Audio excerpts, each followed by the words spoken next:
Hi everybody, my name is Visa Sen, and for my project I want to talk about making school projects fun so that the kids won't even realize that they're learning. I've noticed my niece who's 9 now, she's playing with her iPad and her iPhone a lot more lately, and she's on YouTube pretty regularly, she's on Netflix. I haven't seen her touch World Star, but it's becoming an issue because sometimes we can't actually find her in the house.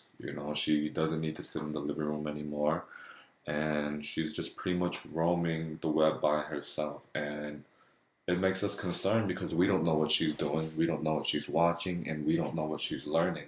And this is becoming a really, really big problem because I feel her grades are actually starting to suffer now. And she's just really not that focused on school the way any parent would want her to. And I think this is starting to become a really big issue, and it's something that I would really want to address.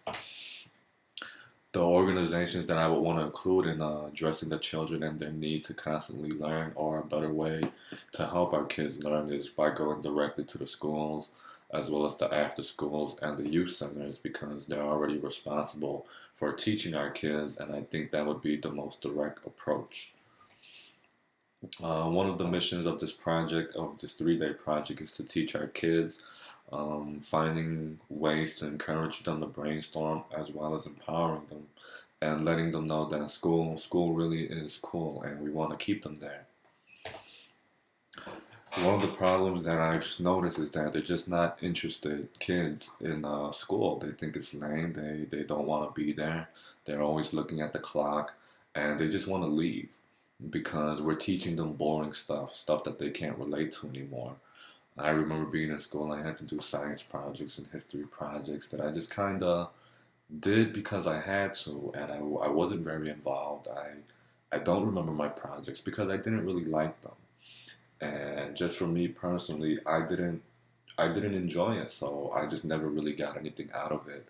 And I wasn't allowed much say in my science project. They gave us a pretty strict criteria, and I think that kind of alienates children, and it prevents them from being involved. One of the first things I would want to do the very first day of our project is to go in, and I would just want to present this picture because kids can relate to this picture a lot better than they can a science project or a history project. They would look at the board, they see the bee, they know that that's bees, and everybody can identify what a phone is.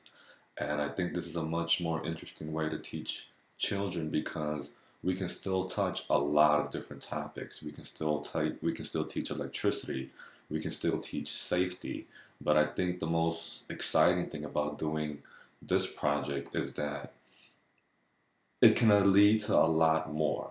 One of the reasons why I was so interested in solar power chargers is that it's a form of renewable energy, something that I never really was familiar with growing up as a kid because it was something only rich kids were familiar with, and the whole concept of solar energy was something you needed a lot of money to have.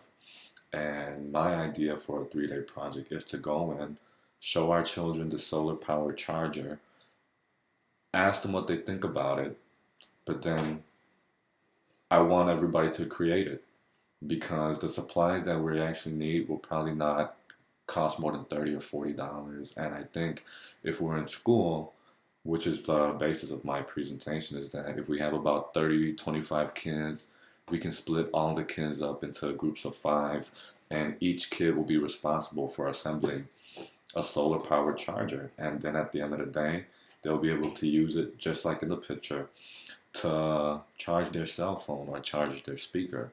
I would imagine a project like this would probably take about 2 or 3 hours. So I realize it could be a bit of a conflict for a school, but if we applied it at an after school or at a youth center, I still think it's got great potential, and I think kids will really enjoy it, especially if we just pitch it to them. Hey, when you guys are at the beach and you guys want to listen to some music and you don't have a charger, here's something that you can do, because it's not that we necessarily want them to bring it out to the beach. We want to get them thinking, and we want to show them, hey, this is the stuff that you can do, and we're going to show you how. And we want you to come back the next day and show us what you can build yourself. And I just think that's something really, really empowering for kids versus just going to school and learning stuff. I think if we were to actually get them involved and build something, they would be able to remember it much more and be more likely to apply it. My day two project would be introducing the concept of renewable heat. And the reason why I'm all for this renewable concept is that I wanted to show them how technology is evolving and how we can actually use it to our advantage. I mean, I grew up in a very cold house. I wasn't allowed to touch a thermostat, and we were always kind of struggling to stay warm. And nowadays, they have this new concept of a solar heater that uses just the sun. I mean, this picture here, it looks like an air conditioner, but it's actually a solar heater. When the sun is actually hitting this, it begins to heat up, and then the warmth is actually going into the household through a little vent, and cold air is actually coming up through the bottom. It's a little bit advanced, we would have to scale it down for children, but the concept again is to always keep them thinking at the possibilities. And this window, even though it looks kind of hard, it was actually constructed with soda cans. This is actually just four pieces of wood, about 100 or 200 soda cans, some aluminum foil, and a glass or plastic shield. And I think part of the work is actually just getting it ready to present to the kids, getting all the pieces ready so they can assemble it in time, because we don't want to build craftsmen and we don't want to build them to become techs or just engineers in that way. We just really want to show them what they can do and get their brains running. That way it'll keep them thinking, it'll have them thinking, oh, maybe we could do this at home. Maybe we can help mom with this. Maybe we can help our youth center with this. Maybe we can help, our neighbor who doesn't have heat all the time. Just, we want to get them thinking in ways to help each other, which is why I really love this idea of renewable, because they're kids, they don't have a lot of money, and this will get them thinking of ways to be more resourceful, I would imagine. The thing that I would like to do for the third day, and this is actually something I'm very interested in, is aquaponics, which is the idea of actually using fish to farm crops. And I'm from Cambodia, and a lot of our rice fields actually have fishes in there that are actually they're helping the crops grow. And this is actually a small aquarium that I personally purchased myself here in the States. And I did it just as a learning experiment to kind of see how it worked. And it actually worked very, very well. I was able to grow a little bit of lettuce, some wheatgrass, nothing that I actually ate, but it was more of a proof and concept.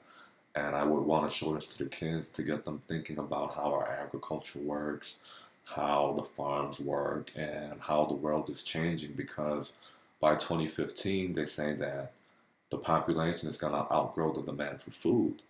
And if that's the case, we need to come up with a way to meet that supply. And what better way than to get the children of today thinking about the future now? So I really feel just by showing this to them, explaining them the concept of how when the fish eats food, it will digest it. It's gonna poop out. The poop is gonna turn into waste, obviously. But there's a biological activity that's taking place where that poop is gonna be converted from ammonia into nitrates that the plants will then be able to use. So in a way, this can actually become self-sustaining, where we only feed the fish, but the fish will in turn feed our plants, and we would eat the plants. And this is so drastically different from the way farmers are doing it now in dirt and soil, and they're constantly wasting water, which is a big problem nationally.